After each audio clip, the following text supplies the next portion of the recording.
हाय नमस्कार, मी स्नेहा कोगदे फॅमिलीमध्ये पुन्हा एकदा तुम्हा सर्वांचं खूप सारं स्वागत करते। कसे आहात तुम्ही? आशा करते तुम्ही सर्वजण मस्त मजेत आणि भरपूर आनंदात असाल।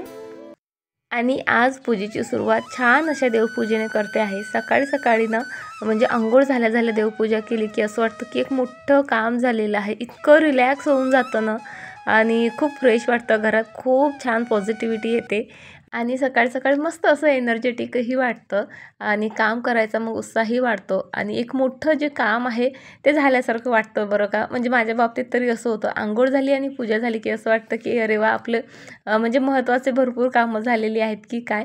आणि चला आता मी लागलेली आहे स्वयंपाकाला। पूजा झाल्यानंतर सर्व प्रिपरेशन केलं मी आणि त्यानंतर थोडं जे आहे क्लिनिंगचे कामं केलेत आणि आज संडे असल्यामुळे काहीतरी संडे स्पेशल झालंच पाहिजे असं चालू होतं साहेबांचं।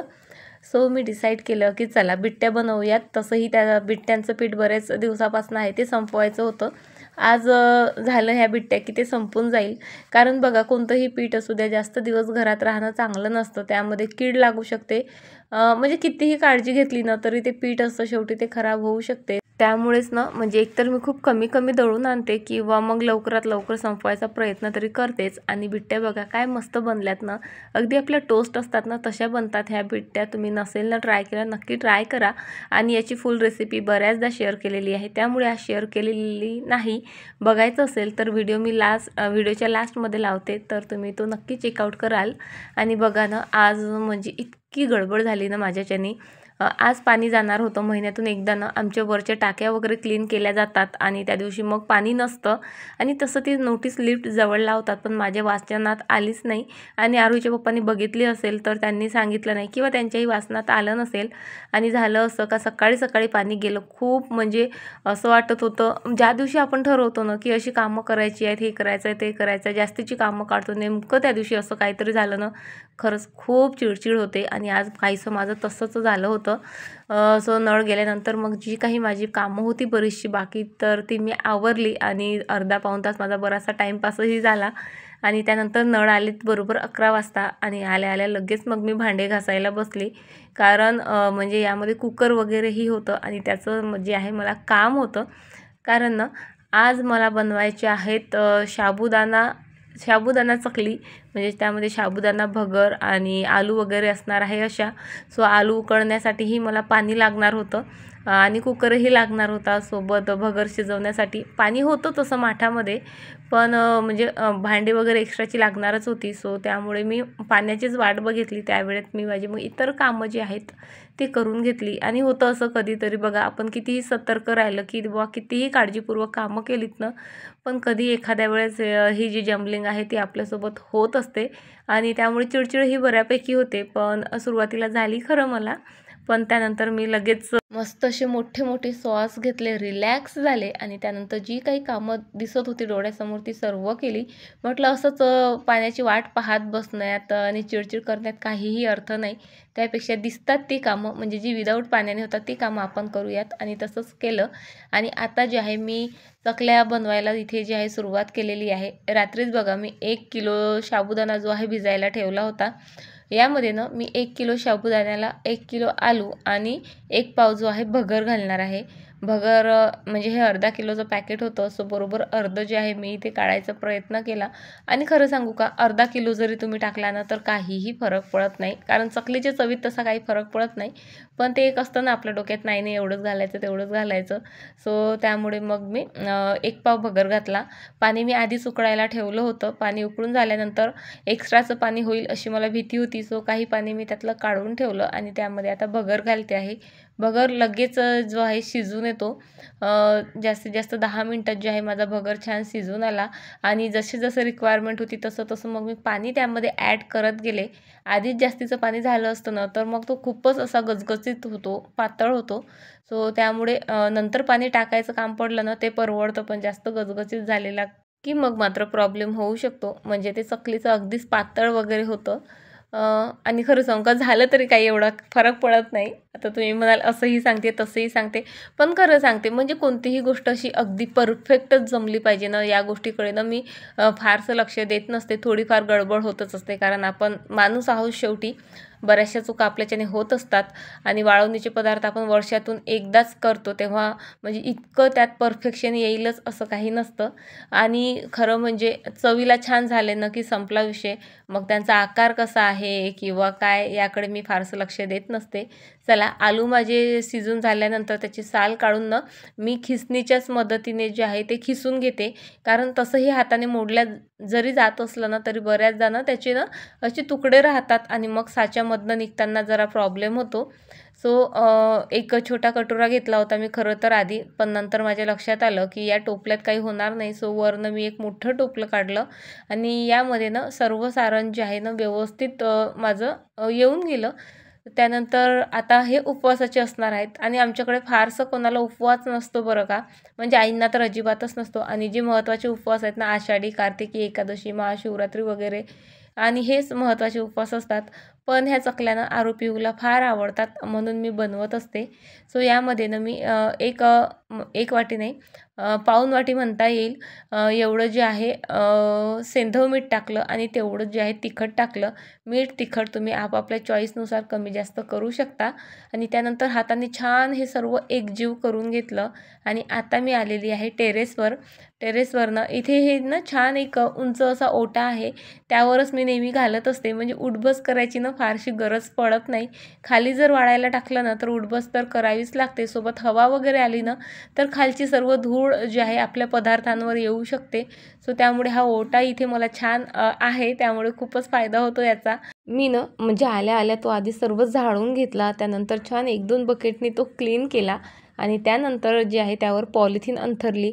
तसं तर मी म्हणजे कॉटनच्या कपड्यावर करणंच प्रिफेअर करते, पण हे ना म्हणजे आलू पण फार चिकट असतो किंवा साबुदाणा पण म्हटलं चिपकतील विनाकारण आणि आणखी कामं वाढतील आपले, म्हणून मी पॉलिथिनच अंथरली. त्याला तेल वगैरे मी काही लावत नसते. बघा, बऱ्याच जणीनं पदार्थ चिपकू नये म्हणून त्यावर तेल लावतात, पण होतं काय म्हणजे त्यावर तेल लावलेलं असतं, त्यावर मग कचरा वगैरेही चिपकू शकतो. शिवाय ना काही दिवसानंतर पदार्थांना वेगळाच वास येतो. सो त्यामुळे असं तुम्ही पॉलिथिनवर असं जरी टाकलं ना तरी पदार्थ अजिबात चिपकत नाहीत. आणि बघा, म्हणजे मला तर इथे कोणी चकल्या पाळू द्यायला तयारच नव्हतं. या दोघांचेच एकमेकांसोबत भांडणं चालू होती. तो म्हणत होता, मम्मा प्लीज मला करू दे, आणि आरूचं चालू होतं, मम्मा प्लीज मला करू दे. सो आणि मला माहीत होतं जोपर्यंत यांचं समाधान होणार नाही ना तोपर्यंत काही हे मला व्यवस्थित चकल्या करू देणारच नाहीत. म्हणून मी आधी दोघांचंही समाधान होऊ दिलं. दोघांनीही चांगल्या 4-4, 5-5 चकल्या टाकल्यात. म्हणजे सर्व वाकड्या तिकड्या टाकल्या होत्या. सो त्या काही मी मोडमाळही केल्या, म्हणजे त्यांच्या लक्षात न येता. आणि त्यानंतर जे आहे मी सर्व चकल्या व्यवस्थित टाकून घेतल्यात आणि बराच उशीर झाला होता बरं का. म्हणजे माझं असं प्लॅनिंग होतं की 11 वाजेपर्यंत माझं सर्व झालंच पाहिजे, पण इथे 11 वाजता जे आहे मी म्हणजे कामांना स्टार्ट केलं होतं, म्हणजे चकल्यांच्या कामाला. पण होतं कधीतरी असं कामामध्ये गडबड, पण झाल्या चकल्या अगदी व्यवस्थित आणि पडल्याही व्यवस्थित.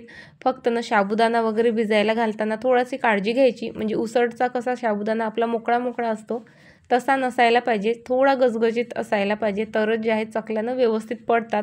नाहीतर साबुदाणा साच्यामध्ये अटकू शकतो. आणि बघा, कोणतंही काम केलं की भांडेही तितकीच पडतात. तशी तर भांडी आधी घासून झाली होती, पण आणखी भांडे पडली, सो तीही घसली.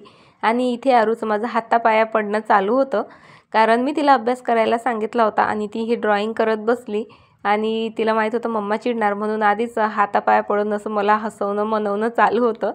सो अशी आरूची नोटंकी नेहमीच चालू असते. तिला म्हटलं ठीक आहे, आज संडे आहे तर ड्रॉइंग कंप्लीट कर आधी, पण नंतर तुला अभ्यास करावा लागेल, हे प्रॉमिस तिच्याकडनं घेतलं. आणि आता आलेली आहे बाल्कनीमध्ये. आज जे आहे जेव्हा मी चकल्या वगैरे करायला गेले ना तेव्हा आरोहीच्या पप्पांनी कूलर काढला. मी त्यांना म्हटलं होतं की मला येऊ द्या खाली, आपण दोघं मिळून काढू, म्हणजे पसारा माझा मी व्यवस्थित तेव्हाच्या तेव्हा रचेल. पण त्यांनी बोलले नाही नाही, मी पसाराही तुझा म्हणजे फारसा करणार नाही आणि कूलरही छान क्लीन करेल. पण झालं अगदी माझ्या अपेक्षेप्रमाणे. आरोहीच्या पप्पांनी पसारा करून ठेवला आणि आता तोच जो आहे इथे मी आवरण्याचा प्रयत्न करते आहे, कारण भयंकर पसारा आहे आणि करायचं काय, ठेवायचं कुठे, हा मोठा प्रश्न आहे. कारण म्हणजे बाल्कनी तशी छोटी आहे आणि एक होतं कसं, तुम्ही जर क्राफ्टर असाल ना तर तुम्ही माझ्या फिलिंग समजू शकता. कारण माझ्या घरातून ना काहीच फेकलं जात नाही. जसं मी नेहमीच म्हणते की मी एक कबाडीवाला आहे असं आमच्या घरचे म्हणतात. तसंच काहीतरी प्रत्येक गोष्ट ना मी अशी साठवून ठेवत असते. काही यूजमध्ये येईल का नंतर, याचं मी काही करू शकेल का? आणि त्यामुळे ना गोष्टी इतक्या साचत जातात ना. शिवाय गार्डनिंग करते त्यामुळे माती, काही फर्टिलायझर्स किंवा मी घरी जे फर्टिलायझर्स बनवते, कंपोस्ट वगैरे, त्या सर्वांच्या पसारा, बकेट्स वगैरे बऱ्याचशा गोष्टी इथे असतात. आणि ना कूलर जेव्हा एका बाजूला असतो ना तेव्हा त्याखाली आणि त्यावर हा पसारा मी व्यवस्थित जो आहे अरेंज करून ठेवलेला असतो. पण कूलर असा साईडला काढला की त्या खालीही काही ठेवता येत नाही किंवा वरही नाही. तो पसारा सर्वीकडे पसरलेलाच असतो. सो कसा तरी तो मी इथं अरेंज करायचा प्रयत्न केला आणि तुम्हाला दिसत असेल इतकी घाण झाली ना तेवढ्या ते करायच्या प्रयत्नात. माती वगैरे सांडली आणि बऱ्याचशा गोष्टी. आणि मग मी डिसाईड केलं, कारण झाडलं असतं ना तर झाडूही खराब झाला असता. कारण ना कूलरमध्ये पाणी वगैरेही त्यांनी भरलेलं होतं. सो तेही जरासं सांडलं होतं. त्यामुळे ही माती सर्व ओली असती. त्यामुळे ना म्हणजे झाडू खराब झाला असता. आणखी तो झाडू क्लीन करायचं माझं काम वाढलं असतं. त्यामुळे मी सरळ पाण्याचा पाईप घेतला आणि सर्व जे बाल्कनी आहेत ते व्यवस्थित ना म्हणजे धुवूनच काढली. सोबत माझे प्लांट्स पण बरेच दिवस झाले धुतलेले नव्हते. सो त्यांनाही मस्त अशी अंघोळ घातली. इतके डस्टी झाले होते ना की काय सांगू. आता अशी मस्त फ्रेश दिसत आहेत. म्हणजे त्याची पानं अशी चमकायला लागलीत जणू. आणि ही गॅलरी सर्व अशी ऑर्गनाईज आणि क्लीन करण्यात माझा 1 तास गेला. आणि वरून आरुचे पप्पा म्हणतात काय, मी तर सर्व व्यवस्थित केलं होतं, कशाला तू विनाकारण कामं करते आहे. तेव्हा खरं सांगू का इतकी चीड आलेली ना की मी इतकं म्हणजे सांगितलं होतं की नका करू बाबा, नका करू. आल्यावर आपण दोघं मिळून व्यवस्थित करू, म्हणजे जास्तीचा पसारा होणार नाही आणि मला हे जास्तीचे कामंही लागणार नाहीत.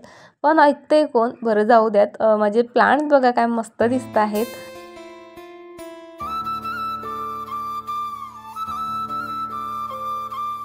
क्लीन करून झाल्यानंतर ना आधी तर अर्धा 1 तास मी आराम केला. कारण भयंकर म्हणजे चिडचिडही झाली होती आणि भयंकर मेहनतही लागली बरं का बाल्कनी क्लीन करण्यात.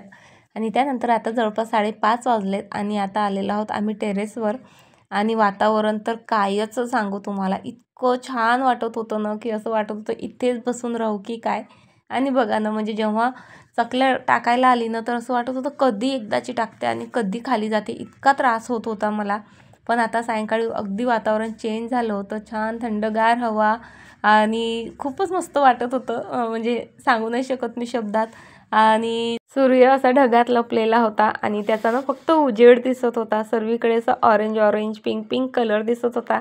म्हणजे जे डोळ्याने दिसत होतं ना ते कॅमेऱ्यात कॅप्चरही करू शकला नाही बरं का. इतकं सुंदर मस्त पक्ष्यांचा आवाज ना, ऑल दॅट थिंग्स. आणि माझ्यासारखं ना आरोही पण हे सर्व म्हणजे खूप जास्त एन्जॉय करते. तिलाही मस्त प्रसन्न वाटत होतं म्हणून तिचं हे इथे डान्स ना, ऑल दॅट थिंग्स चालू होत्या. आणि मम्मा प्लीज आपण आणखी थोडा वेळ थांबू ना असं तिचं काहीसं चालू होतं. पण तिला म्हटलं नको बाई, कारण वर थांबायचं म्हणजे उभंच राहावं लागतं.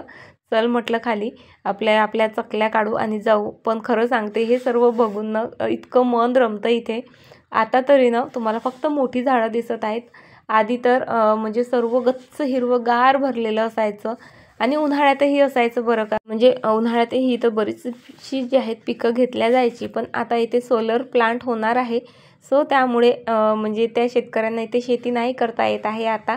सो आणि ना त्यांनी भरपूर झाडंही कट केलीत, मोठी झाडं कट केलीत की तशी झाडं वाढायला आता वर्षानुवर्षे लागतील. इतकी अशी झाडं कट करण्यात आलेली आहेत. आता तरी इथे तुम्हाला फक्त असं म्हणजे ग्रीनरी दिसते आहे आणि मध्ये जे आहे येलोइश दिसते आहे जमीन. पण काही दिवसांनी तिथे ब्लॅक कलरच्या त्या पूर्ण सोलर प्लेट्स वगैरे तुम्हाला पाहायला मिळतील. पण तरी जी मोठी झाडं आहेत ना त्यामुळे म्हणजे ग्रीनरी ही डोळ्यांना दिसतेच आणि खूपच सुंदर वाटतं सर्व काही. चला मी आता चकल्या काढते माझ्या आणि मस्त झाल्यात बरं का. आणि 3-4 तासच झालेत पण सुकल्याही खूप छान. म्हणजे फक्त आजच्यानीच होणार नाही आहेत, आणखी 1 ते 2 दिवस यांना पुन्हा जे आहे मला वाळायला वर यावंच लागेल. तेव्हा जे आहेत त्या छान बनून तयार होतील. आणि ना चकल्या छान झाल्यात त्यापेक्षाही जास्त आनंद या गोष्टीचा आहे का यावर्षी आपण म्हणजे बऱ्यापैकी जे आहे आईचा त्रास कमी करत आहोत. कारण दरवर्षी ह्या सर्व गोष्टी मला आईच पुरवत असते. पण चला आता चकल्याही बनवून झाल्यात आणि ना म्हणजे मुलं कधी काय करतील सांगता येत नाही. आता काही महिन्यापूर्वी जो आहे हा बेड आम्ही घेऊन आलेलो आहोत आणि याच्या खालच्या साईडला तुम्हाला बघा ती व्हाईट कलरची एक अशी पट्टी दिसते आहे ना. सो पिहूने त्यामध्ये पेन्सिल टाकून ती काढली आणि आता तीच मला इथे चिपकवायची आहे. सो त्यासाठी ना मी फेविकॉल म्हणजे फेविकॉल जो असतो ना नॉर्मल तो यूज न करता, म्हणजे तो कसा महागात पडतो, सो मी सिंथेटिक ॲडेसिव्ह म्हणून येतो फेविकॉलमध्येच, तो फेविकॉल MRपेक्षा जरा स्वस्त असतो, म्हणजे कमी किमतीत जास्त क्वांटिटी मिळते आणि काम तर काय दोघं सारखेच करतात, कारण मी बरेचसे DIY वगैरे बनवत असते, त्यासाठीही मला हवा असतो, म्हणजे स्वस्तात काम व्हावं अशी माझी इच्छा असते. सो हाच मी यूज करते. सो चला आता माझी ही पट्टी मी चिपकून घेते आणि आजचा व्हिडिओ जो आहे इथेच संपवते आणि होप सो तुम्हाला आजचा व्हिडिओ नक्कीच आवडला असेल. व्हिडिओ आवडला असेल तर प्लीज प्लीज प्लीज व्हिडिओला लाईक आणि शेअर करा आणि हो, चॅनलवर नवीन असाल तर प्लीज आपल्या चॅनलला सबस्क्राईबही करा.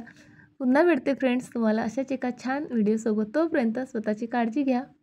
Take care. बाय. टाटा.